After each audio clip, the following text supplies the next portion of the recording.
Economically, we are witnessing worsening conditions globally. It doesn't seem to have any sort of geographical relationship. It seems to be an issue that is widespread. You came here for the truth, so let me unveil that for you. Let's get into the big news that I consider the big news, the one that the mainstream media will never cover, and the alternative news covers very infrequently. This is the notional amount of derivatives contracts, showing you the US companies holding the largest amount of derivatives. And if we look at the bottom there, I can't highlight it unfortunately, but it's over $300 trillion. $300 trillion just from the US banks alone. At the top of the list, we have JP Morgan at 68 trillion, Citigroup 61 trillion, Goldman Sachs, Bank of America, Morgan Stanley, and on and on and on. And you have these $300 trillion in paper garbage derivatives that they are going to use to hold us hostage. All of the derivatives should be wiped out. If they want to gamble and they want to have this sort of scheme that they're up to, they should do it with their own money. But this ultimately will be on the backs of the taxpayers. I talked about this before, and it's going to happen.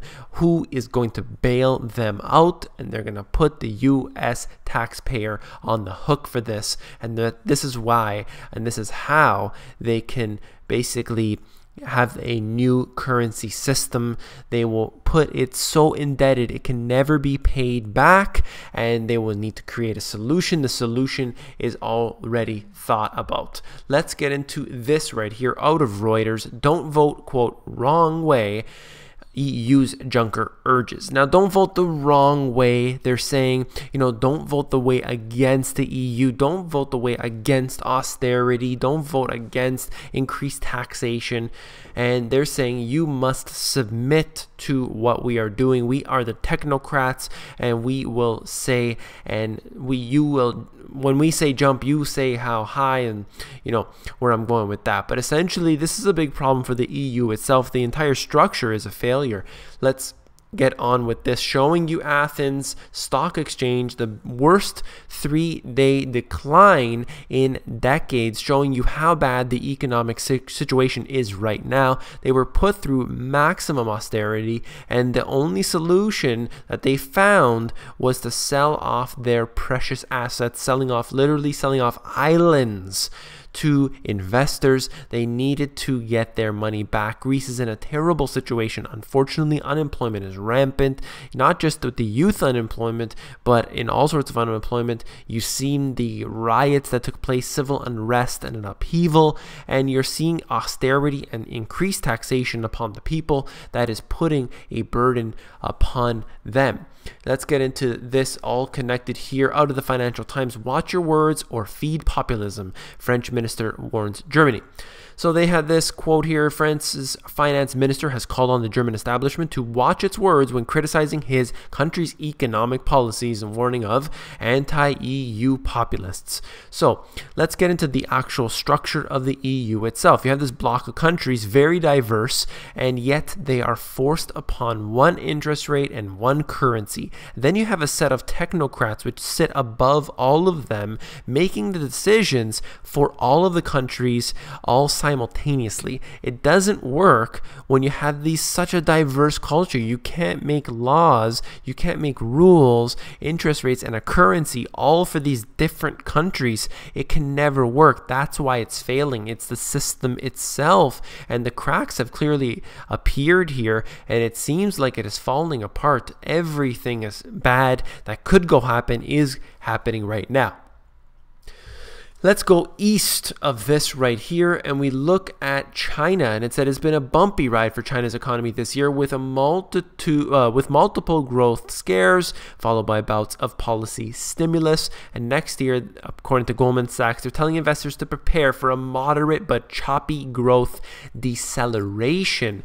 There is the quote new normal, as they suggest, with China getting ready for less growth over time. This is supposed to be putting a little little damper on the economy because the whole global economy is failing right now. It's not just China or the US or the Federal Reserve's problem. This is a global issue that is taking place, and people are just not really looking into it enough to see how bad it really is.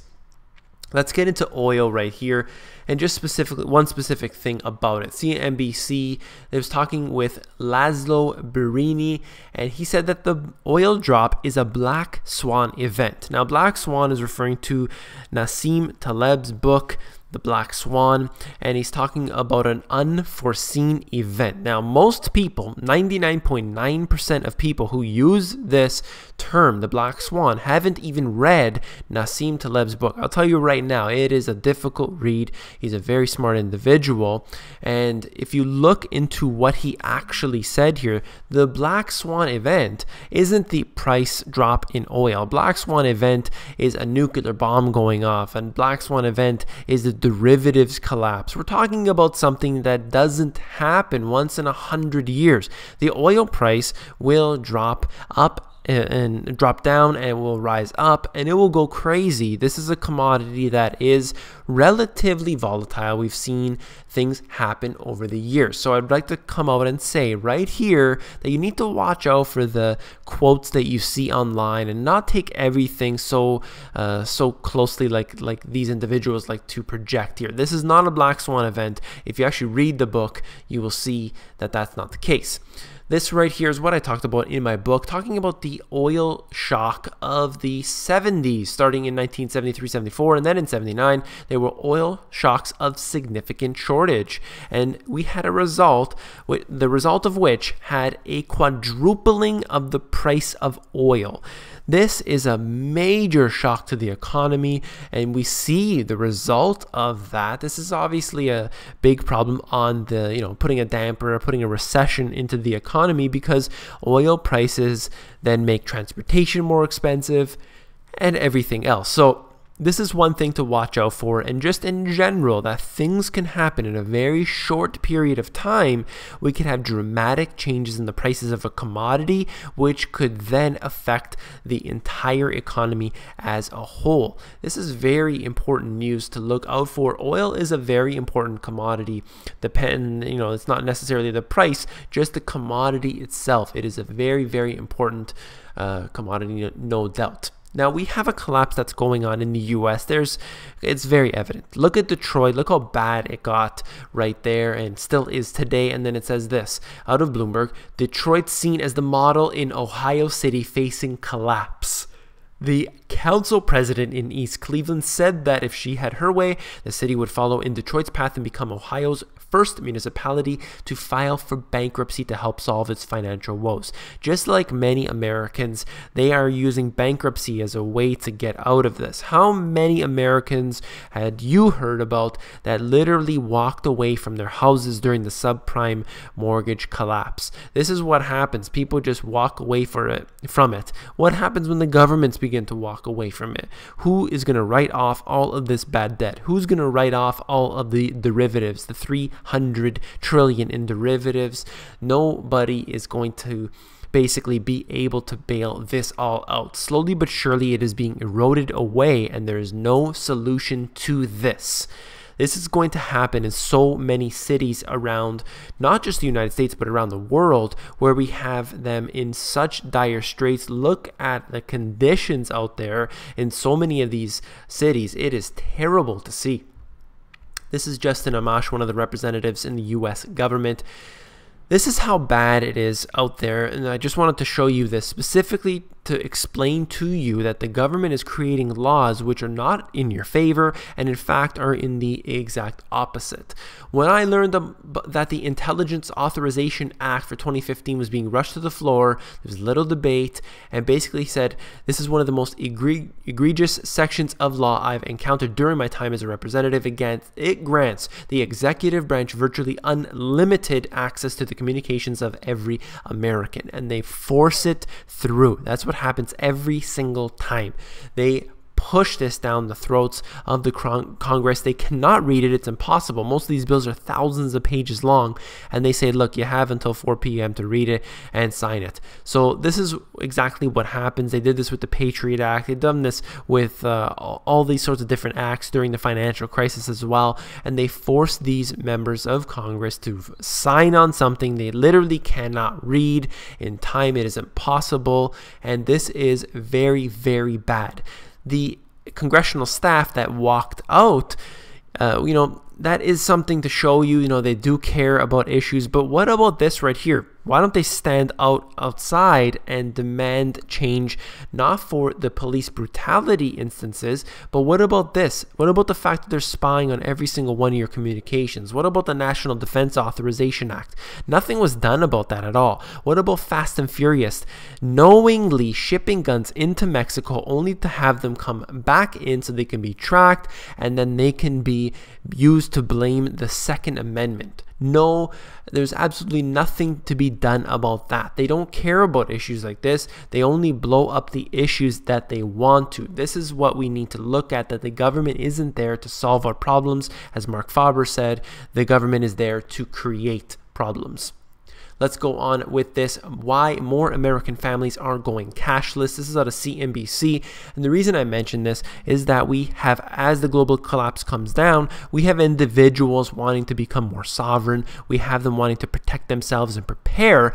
But the government is also doing its preparations by suggesting the elimination of cash. If you can control the purchases of the people, then you can have more control over them and their personal lives. Then they can track every one of their purchases. You can lock them out if you believe that they are some sort of terrorist. No longer can they transact in between two people because they lose that paper currency, and the government will hold things, basically hold that control over them. That's what the cashless society is all about. This is taking place in other countries around the world. I believe Sweden has gone into cashless, and we're looking at a situation that, it does make sense in a way. It's, cash can be a burden at some point, but the cashless society is a very, very dangerous scenario. Cash should always be there as an option so that you and I can transact between each other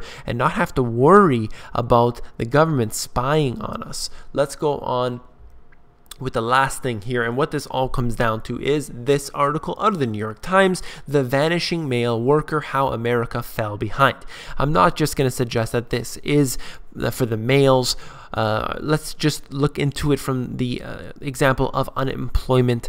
This is a problem that is pervasive throughout the global economy. Look at how bad it is in Greece. Look at how bad it is in Spain, in Portugal, and in the United States. You're looking at unemployment rates that are very high, but let's not even use the unemployment numbers that they provide us. Let's use the actual statistics. This individual here is able to get a job at $10 an hour, but he's saying, I can't live on $10 an hour. So he refuses and stays unemployed. Now that's his own decision to stay unemployed. But how many other people are in this same situation? And the fact remains is that there are many, many, many people in this situation not finding the work that they did simply because either automation or the offshoring of jobs. You're seeing sectors completely annihilated. You are seeing a big, big change in what used to be the powerful Western world and is being shipped overseas at low wages to these other places like China, like India, like Brazil, where they're able to work for pennies on the dollar of what they would in the Western nations. A big problem. It can't be recovered, especially when you have trillions upon trillions upon trillions of derivatives hanging overhead. You have increased taxation, you have maximum austerity, and no way for this to return. If you found this video informative, please give me a thumbs up, and don't forget to become an insider. The Insiders is where I give out all my best intel for free, and that is available at themoneygps.com. Just scroll down to the bottom, fill in your email address, and you get occasional emails from me with good, short, concise info.